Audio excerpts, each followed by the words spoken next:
ሰላም ወደ አድማጮቻችን ባለፉት 24 ሰዓታቶች ውስጥ ስለ ማንቸስተር ዩናይትድ የተነሱ የዝውውር መረጃዎችን የምናደርሳችሁ ይሆናል። በአንቶኒ ጉዳይ አዳዲስ መረጃዎች አሉ። ሜሰን ማውንትን የሚመለከት ሆይላንድ፣ ሳንቾ እንዲሁም ደግሞ ዘርክዚን የምናነሳ ይሆናል።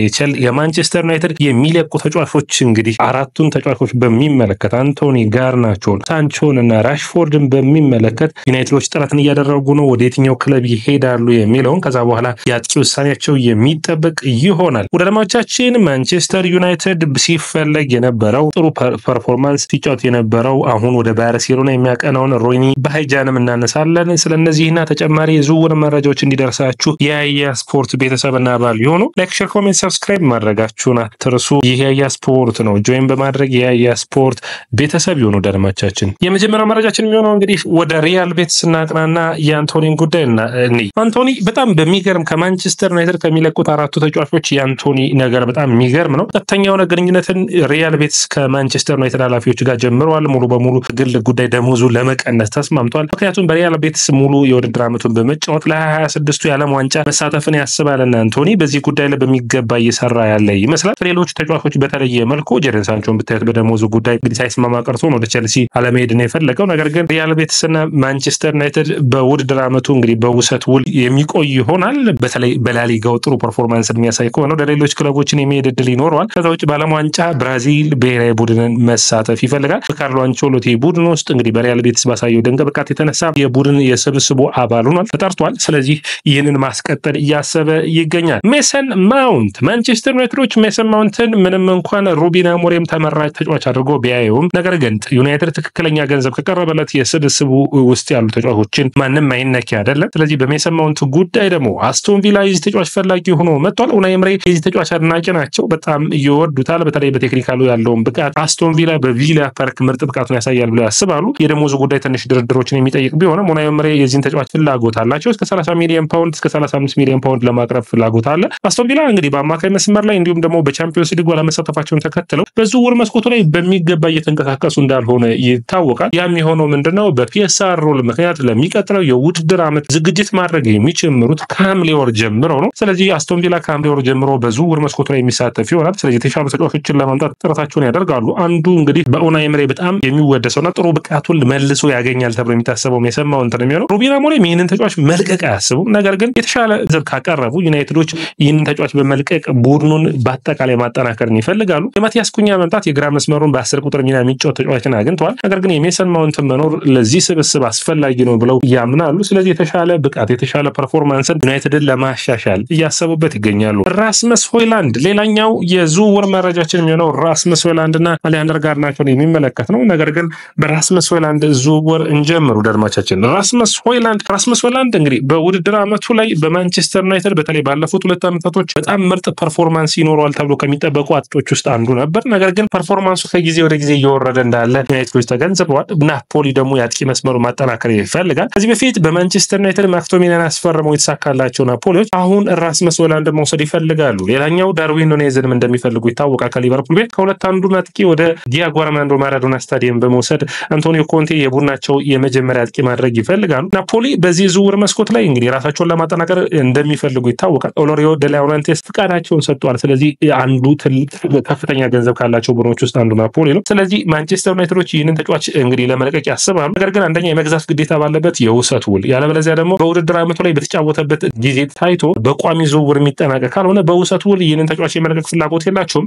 አንዱ ከኢንተር ሚላን ጋር ድርድሮችን ያስቸጋሪ ያደረገው ይህ ጉዳይ ነው። ምክንያቱም ኢንተሮች የተሻሉ አጥቂዎች አሏቸው። ስለዚህ እንዴት ለአንቶኒዮ ኮንቴ የመጫወቻ ጊዜን ለራስመስ ሆይላንድ ይሰጡታል የሚለው አስቸጋሪ አድርጎባቸዋል። ነገር ግን በዚህ ዝውውር ላይ ዩናይትዶች የመጨረሻ የሚሉትን ድርድር እያደረጉ ይገኛሉ። እንግዲህ ከሁለት አይነት የተለያዩ መረጃዎችን በጆሹዋ ዘርክዚ ጉዳይ ላይ እናያለን። አንዱ እንግዲህ በጆሹዋ ዘርክዚ ጉዳይ የሚነበቡት ከጣሊያን የሚወጡ መረጃዎችና ከእንግሊዝ የሚወጡ መረጃዎች ናቸው። ከእንግሊዝ የሚወጡ መረጃዎች ጆሹዋ ዘርክዚ በማንቸስተር ዩናይትድ ቤት ይቆያል የሚል ነው። ይህንን እንግዲህ ሩበን አሞሪም ከራስመስ ሆይላንድን መልቀቅ ይፈልጋሉ። ከዛ ጆሹዋ ዘርክዚን ደግሞ አንድ የውድድር ዓመት ማየት ከዛ ውጭ በተለያዩ ቦታዎች መጫወት መቻሉ የቡድኑን ሊንክ አፕ ላይ የሚጨምር ስለሆነ የተሻለ አንድ አጥቂን በማምጣት ከጆሹዋ ዘርክዚ ጋር ቡድኑን እንዲቀጥል ይፈልጋሉ። ይህንን እንግዲህ ቤን ጃኮብስ ነው ይዞት የወጣው መረጃ። ሌላው ግን ከጣሊያን የሚወጡ መረጃዎች ይህ ተጫዋች አሁንም በሌሎች ቡድኖች ይፈልጋል የሚል ነው። አንዱ እንግዲህ ሁልጊዜ ማድናቂው ጆሹዋ ዘርክዚ ትክክለኛ ፍላጎት ያላቸው ከጣሊያን መረጃዎች የምታዩት ከሆነ ወደ ጁቬንቱስ ይሄዳል የሚል ነው። ሌላኛው የጀደን ሳንቾ ነው። እንግዲህ ዩናይትድ በሚለቁ ተጫዋቾች ላይ ተጠምደው እንዳለ የምታውቁት ነው። አንደኛው ጀደን ሳንቾን የሚመለከተው ጀደን ሳንቾን በሚመለከት አዲስ መረጃ ሆኖ የወጣው ናፖሊዎች ይህንን ተጫዋች ለማስፈረም ከስምምነት ላይ ለመድረስ ጫፍ ደርሷል።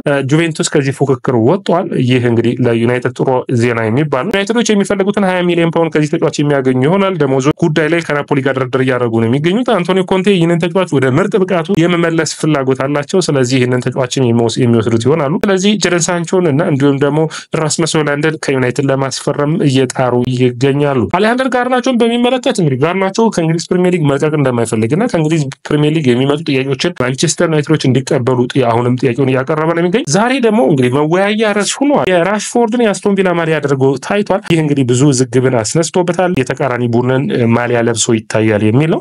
እንግዲህ ድርድሮቹ ዩናይትድ ይህንን ተጫዋች መቼ ይለቁታል እንዲሁም ደግሞ ዲስሪስፔክትፉል ነው ብለው ነው እንደውም የገለጹት ወይም ደግሞ ተጫዋቾችን እንዲሁም ቡድኑን አላከበርም በማለት ከፍተኛ ተቃውሞ እየወጡበት ይገኛሉ። የዚህ ተጫዋች ፈላጊ ባለፈው ክረምት ጥር የዝውውር መስኮት እንደምታስታውሱት ቸልሲ ነበር። አሁን ቸልሲ ፍላጎቱን ወደ ሌሎች ተጫዋቾች አዙሯል። ዩናይትዶች አሁን በቀጥታ የዝውውር ኢላማቸው አንደኛ ሚንቤሞን ከዝውውሩ መጨረስ ነው። ይህንን ድርድሮች በሚገባ እየሰሩ ይገኛሉ። የመጨረሻ ያሉትን ሶስተኛ ጥያቄ በዚህ ሳምንት ለማቅረብ እየጣሩ ይገኛሉ። አሌሃንደር ጋርናቾ የማንቸስተር ዩናይትድን የሚለቅ ከሆነ ከጋርናቾ ከሳንቾ ከሌሎች ተጫዋቾች የሚያገኙትን ገንዘብ ደግሞ ሰብሰብ አድርገው አጥቂ ለማስፈረም እየሞከሩ ይገኛሉ። የሚንቤሞ ዝውውር ከተጠናቀቀ በኋላ እንግዲህ አንዱ ኦናና ነው የሚሆነው። ኦናና በሞናኮ ይፈለጋል። ነገር ግን ሞናኮዎች ከኦናና ይልቅ የተሻሉ ተጫዋቾችን እየፈለጉ ይገኛሉ። ነገር ግን ኦናና የሚለቅላቸው ከሆነ ደግሞ የኤሚ ማርቲኔዝ ጉዳይ የሚነሳ ይሆናል። ማንቸስተሮች በዝውውር መስኮቱ ላይ እስከ መጨረሻው ሰዓት ድረስ ቡድኑን ለማጠናከር የሚሞክሩ ይሆናሉ። ነገር ግን መጀመሪያ የቡድኑን የሚለቁ ተጫዋቾች ላይ አተኩሮ እየሰሩ እንዳሉ ልብ ልትሉት ይጠበቃል። ፓውሊኒያና ማንቸስተር ዩናይትድ ሌላኛው መረጃችን ነው የሚሆነው። አድማቻችን ያው ፓውሊኒያ የቀድሞ የስፖርቲንግ ሊዝበን የአማካይ መስመር ተጫዋች ከዛ በኋላ በፉላም ጥሩ ጊዜያቶችን ያሳለፈ ነገር ግን ከፉላም ከለቀቀ በኋላ ወደ ባየር ሙኒክ አቅንቶ ጥሩ ጊዜያቶችን እያሳለፈ አይደለም። እንግዲህ በውሰት ነው ይህ ተጫዋች እንግዲህ በባየር ወደ 42 ሚሊዮን ፓውንድ ከወጣበት በኋላ አስቸጋሪ የውድድር ዓመት እያሳለፈ ይገኛል። 17 ጨዋታዎችን በቪሰንት ካምፓኒው ባየር ሙኒክ ስር አድርጎ ጥሩ ብቃቱን ለማሳየት ሙከራ አድርጓል። ነገር ግን በቅጣት እንግዲህ አልተሳካለትም ነበር። ከህዳር እስከ ጥር በጉዳት አመልጦት ነበር። ማንቸስተር ዩናይትድ ይህንን ተጫዋች 30 ዓመቱን አማካይ መስመር ተጫዋች እንግዲህ ማስፈረምን ያስባሉ። በውሰት ውል ቢሆን ተመራጭ ነው ብሎ ያምናሉ። ከዛ በኋላ የሚከፈል ማለት ነው። ድርድሮቹ የሚያደርጉ ይሆናል። በተለይ ሩበን አሞሪም የዚህ ተጫዋች አድናቂ ናቸው። ማንቸስተር ዩናይትድ በአማካይ መስመሩ ላይ አንድ ተጫዋችን መጨመር ያስባሉ። ስለዚህ ስለኛ ተጫዋች ነው ብለው ያምናሉ። ይህንን ተጫዋች ለማምጣት ጆ ፎልኒያ ወደ ማንቸስተር ዩናይትድ ለመምጣት ፍላጎት አለው። ነገር ግን ከፉልሃም ከፍተኛ የሆነ ፉክክርን ይጠብቃቸዋል። ፉልሃም እንግዲህ አንድሬ ሲልቫ ይህንን ተጫዋች እንደሚያደንቁትና ወደ ስብስባቸው መልሰው ማምጣት እንደሚፈልጉ የሚጠበቅ ነው። ማንቸስተር ዩናይትዶች የ19 ዓመቱን እንግዲህ ሩኒ ባሄጃን የሚፈልጉት ክለቦች ውስጥ አንዱ ነበሩ።